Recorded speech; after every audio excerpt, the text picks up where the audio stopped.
Tu penses que c'est un match bascule hier, Walid ? C'était pour moi la semaine de vérité pour l'OL avec cette victoire en Roumanie, même si ça devait être le cas, mais surtout ce match contre Nice. Nice qui n'avait pas perdu à domicile, qui était la meilleure équipe à domicile avec le PSG en Ligue 1. Gagner comme ça, dans ces conditions, avec Fonseca dans la tribune, c'est une très très grosse performance, surtout qu'en plus ça resserre tout le monde au classement. Ils vont rencontrer Le Havre à la maison la semaine prochaine. Donc avant la trêve, si l'Olympique de Marseille se fait battre par le Paris Saint-Germain, ce qui est plutôt probable, tu reviens à 4 points de l'OM avant le sprint final. Ouais, c'est un très très gros résultat. Et je me suis posé la question hier, quand je regardais un peu Fonseca et puis toute l'unité autour, que ce soit Maciel, son adjoint ou les joueurs, de ce qui s'est passé cette semaine, si c'est peut-être un peu fort ce que je vais dire, mais si tout ça ne leur a pas fait du bien cette semaine.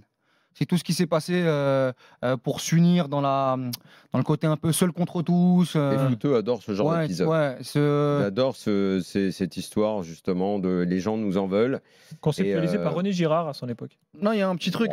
Franchement, dans le foot, tu as plein d'épisodes d'union contre tous. Mais est-ce que ça dure pas un temps, ça seulement ? Est-ce que sur la distance, si ça dure jusqu'à fin mai, de toute façon, ce genre de choses-là, c'est toujours du management courte durée. C'est ça. Après, il reste pas beaucoup de matchs, ça peut leur servir. Ils ont également la Coupe d'Europe.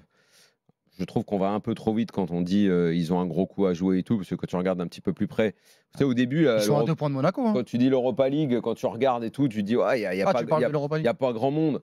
Et puis quand ça se resserre, ah oui, il y a quand même ça. Ah oui, il y a quand même ça. Au final, tu t'aperçois quand même qu'il y a quelques pour aller au bout, il va falloir sortir des grosses équipes.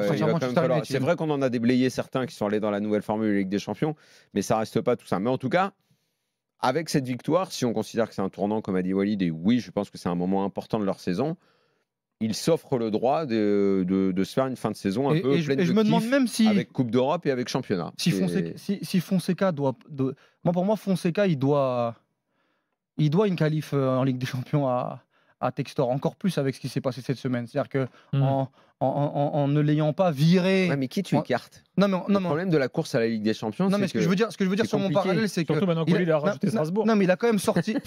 il a quand même sorti Pierre Sage pour lui parce qu'il rêvait d'entraîner, de travailler avec Fonseca. Là, il le garde avec ce qui s'est passé et avec la sanction. Moi, si j'étais à la place de Fonseca, mais j'ai une connexion avec John Textor incroyable. Elle est forte, puisque de toute façon, il l'a défendu au moment de son pétage de plomb. Il est venu pour le défendre et pour dire « je soutiens mon entraîneur ». Il ne peut pas plus le verrouiller.